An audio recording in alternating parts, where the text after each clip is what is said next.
Chau Obermann, it's a great honor to have you here on the China Current. We are here in Hong Kong, but your story begins in Texas long before you became an environmental and conservation photographer. I used to joke growing up, if you dug a tunnel from Texas, you'd end up in China. And, it's the faraway place you can't imagine. But when I got to college, actually, that's when I started studying Mandarin. And from the moment I started studying it, I thought it was so cool. It was like learning hieroglyphics. It was alien, it was weird, but it was beautiful. And it's kind of just one of those nerdy hobbies that just kind of spark in you. So you went to Peking University, which is like the Harvard, Yale of America. What was it like being an American on a Chinese campus? It was pretty overwhelming and pretty amazing, but I also think very, very humbling. I mean, the level of effort Chinese students, do to get to these universities is so much more than we can imagine. And so as I was filled with this kind of sense of humbleness as well. Being surrounded by these Chinese peers of mine who were very, very smart and very, very dedicated.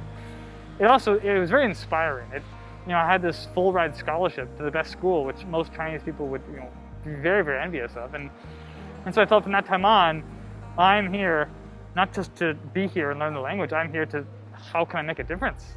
I saw language learning not as just a grade, but as a tool, right? I don't want to learn the language just to learn. I want to learn it to be a tool to do good. Why did you choose to stay after graduating? You were an environment major, but then you chose to plant new roots there. Yeah, I think when I was in Beijing, I just saw the miscommunication and the lack of holistic storytelling about China. In the news, we see China as only big cities or only small, right? That's what people think of, and that's what I thought of. When I was in America learning Chinese, we did not learn about China's nature. My first break when I was at school there over Chinese Guoqingjie, Chinese national holiday, I took a car a couple hours outside of Beijing, and I found myself in this paradise of like fall colors and trees and forest and waterfalls. I was like, wait, why didn't this make the news? Why is it only smog? And then so I realized there's a story here that's not being told, and it's about one of the most important, one of the biggest countries in the world. And is this not an opportunity to tell that story and to share these amazing places with everyone else? And how could I not stay? I had to. There are North Chinese lepers living just a couple of hours outside of the capital, Beijing.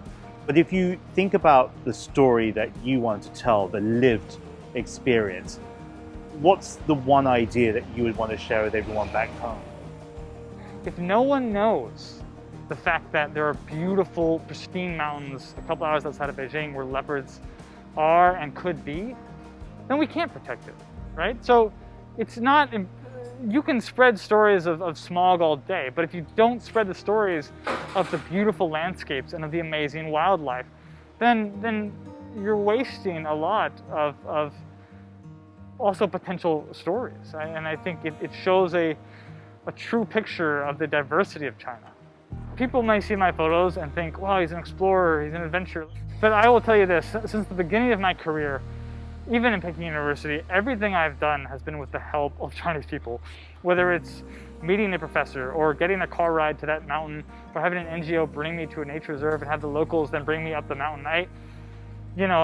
My photos are built off, the help of Chinese people, and in that way I feel very indebted to them. And I also say this, that the forest rangers in China, they work for a couple $100 US a month.